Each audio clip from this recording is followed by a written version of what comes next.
This is Pattern Talk, and I'm Captain Chaos. Privileged to have John Bentley here today. John's going to share some things about his background and the pattern contest. John is the contest director of our upcoming contest. Host is East Valley Aviators. We're located at the field along the flight line in Apache Junction. So again, it's really nice that John is taking some of his practice time here. He's getting ready for the contest.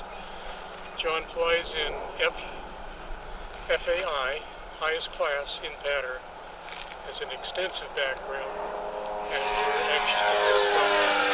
So John, can you sort of give us a brief resume of what got you into modeling and how it led you into flying precision aerobatics? Your thought? Well, I started flying U-control when I was about 10 years old, and I had nobody around, so I bought these Conso 49 powered plastic airplanes to start with, and crashed a bunch of those, and started to get some building done and started building airplanes. By the time I was about 14, I'd migrated over to attempting to fly RC. It was quite an attempt because I couldn't afford anything other than used equipment. So I had purchased a used Heathkit radio that had Craft KPS 12 servos, which are very, very large servos. And I put 2 servos of that into a Junior Skylark car, and it must have weighed 5 pounds with an 049 on it. And it did not fly good. It did not fly good. And it would last about as long as the engine would run away from me before it crashed. It was one of those airplanes. So I started out and learned to fly. Basically, in the beginning was self-taught, and I finally got together with a group of guys in Bozeman, Montana, and got some help, and we started flying. And one of the guys there, his name was Hank Gary, he was a chemistry professor, was a pattern flyer, but didn't compete. And he flew 60-powered linear jesters. That was his airplane of choice at the time. And that got me hooked on doing something the same over and over again, so you can learn how to do it better and faster. And I flew pattern. I started heavily flying pattern in the early 80s, late 70s, early 80s, and I flew very competitively up through 88. And then I stopped flying pattern until 2011. And started back again with all the new stuff. And we're back working it again. Oh, that's great.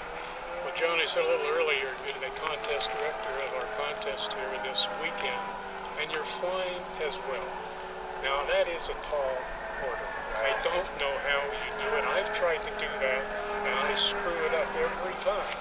So that's an amazing thing.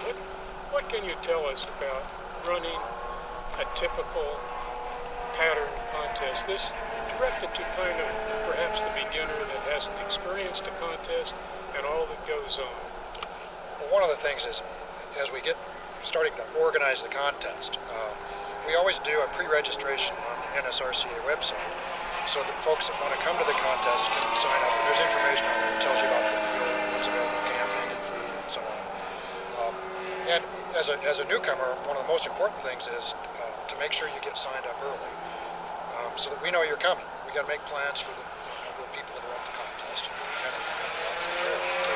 And the food too. I mean, because we typically do our own food service, so it's how we're doing it. One of the things that's always interesting to me in trying to get the contest going is we have to allow some time for practice. And sometimes that gives the local club a little bit of heartburn. And we will typically close the field down at noon on Friday, and the only people who can fly are the competitors at the contest, or the ones that are welcome to fly. And that seems to work out okay. So the club basically loses 2.5 days of flight time in the field, and that's how we typically approach that. Trying to make people feel welcome, and almost everybody travels to get here. Hotel situation, motorhomes, that sort of thing. We've got to all have a coordinated effort to make that happen. All right. Once a contest starts, give a brief idea of the pilot stations and the judges and perhaps a caller kind of, what typically happens? So what's going to happen is when you show up on Saturday morning early, the pilots meeting will typically be somewhere between 8 o'clock and 9 o'clock, depending upon the contest director. I pick 8:30 right in the middle, that way we get people out.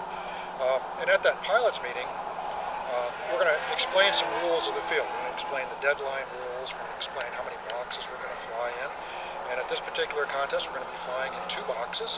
That means that basically at all times, 2 airplanes are going to be in the air together. Each one of the pilots will have a corresponding caller. The caller's job is not only to tell him what the next maneuver is, but to also keep track of the situation around the airplane to make sure that we don't have airplanes that hit each other. We have middles. That's not a fun thing. So we want to try to make that situation around us. And I'd much rather, have an airplane dodge out of the way than lose an airplane. That's not a good thing. And as we get started after the pilots meeting, we have the registration done. There'll typically be 2 judges per flight station, so each one of the flight stations will have 2 judges. And those judges are competitors. And those competitors are typically of a higher class than whatever you're flying. So if you come in as a sportsman, the beginning level class, then someone in intermediate or advanced or masters would be judging you for that particular class. And we kind of work that up. It's all contested judging. It's all volunteer. And we try to do a good job on it. One thing that we do is once the scores are input, we have a wireless scoring system that uses basically an iPhone interface, game console interface, that allows the judges to give scores. And the scores are given in half-point increments for each one of the maneuvers. So for takeoff, for instance, you're going to have a score that goes from 0 to 10, and that score is judged based upon how straight the airplane is. A perfect takeoff, the airplane rises directly in front of you, and down, turns it left to right down the runway, and lifts off with the wings level. That's a 10. Can you do that? Yeah, some people can, not all people. That's what we have to work. That scoring system was all developed in Pattern, wasn't Yes, it? it was all developed through Pattern. Kind of leading. Yeah. Try to get that, and it's been a very good thing. Peter Vogel has been one of the primary designers of that wireless system, and it was used at the Nats this last year, and will be used again. Everybody was happy with it. So it's a very good thing for the judges, particularly. It makes life a lot easier. Well, John, you've been coming to contests just about forever here now, and when you put on a contest or just attend one, what is in your mind the most enjoyable thing that's happening during the weekend's competition? It's all the camaraderie between all the pilots. I've traveled from coast to coast and all through Canada, and you don't meet any nicer people. Everybody welcomes you in, will help you if you have a problem. 4 or 5 people will be out to give you a hand. So that's the best part. I don't know why it comes to mind, but here recently when President Trump addressed Congress for the first time, we'd look out and you would see half of the people standing, half of them seated, and you could just feel the tenseness of the politics. And we don't feel that in a pattern contest. No, everybody is standing, helping you if you have a problem with an airplane. We want the pilots to be in the air. We want to win in the air, not on the ground. And I think the camaraderie you're talking about is just impressive. I hear it over and over and over again. But I think this sport is the only sport that I know of, athletic event, whatever it is, that your direct competitor will do everything to have you beat them in that contest. They will help you, they will judge you, they will tell you what you're doing wrong, and no other sport does that. There's just nothing. It's a very good one. Well, let's move forward. John, tell us something about your aircraft here, BJ Craft. It's called the Element. Yeah, this is the BJ Craft Element, which is a collaboration between BJ Craft and Andrew Jeske. And Andrew flew this at the Nationals this year and won in FAI. And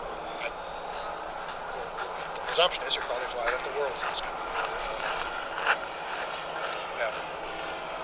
It has a Plettenberg advanced motor in it with a Jetty speed control and running a Futaba 18 SZ radio. and I'm currently running Hyperion servos all the way around, and I've had really good luck with those. They've been very good. You have a battery backup in this one? Yeah, I do a redundant battery system where I use the VEC from the speed control and a separate life battery, and I set the voltage on the VEC for the speed control at 6.7 volts. The life battery is nominally 6.6, and so I basically never charge the life battery as long as everything is good. And it has two switches. You can enable each side and check to make sure that you're safe. And that all came about because we had a receiver pack go dead at one time, and that was the only thing powering the receiver. And you only have one thing powering it, and that's all she wrote. Yeah, that's all. So that's a pretty smart thing to do. And in this case, it's uncommon, but I've seen batteries ejected from airplanes. And with this system, if the main battery ejects, you can still land the airplane. It's going to be tail heavy, but you'll still land it. It'll come down. Well, how do you compare the Element to past airplanes? I know that's a tough question to answer, but you think this is the best This is still in the trim process, and will be for a while. Like I say, we're sneaking up on it a little bit at a time. Even today, this is about 40 flights on it now, and I'm still moving the center of gravity back to make it feel better, and doing all sorts of little trim adjustments, throws, rates, all that sort of things. It just takes time, and I've got to fly it quite a bit before I'm happy.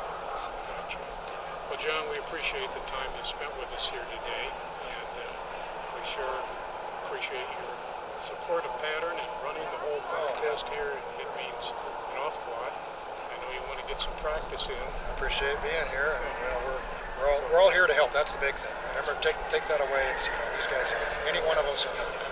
Oh, by the way, I got to tell them that you're also a member of Team Chaos. Team Chaos. And you are the team Pattern captain. John is going to be in the future moving up to Medford, and I think you promised that you're going to be coming back here. I'll be running this contest. Yeah, I'm going to run this contest every year in town for sure. The club's already agreed to that, so we're good to go. We'll be every year we'll have a reunion. We're going to have a reunion and bring in more people. So that's great. Thanks again, John. Thanks, Ron. You betcha. Best of luck. Thank you.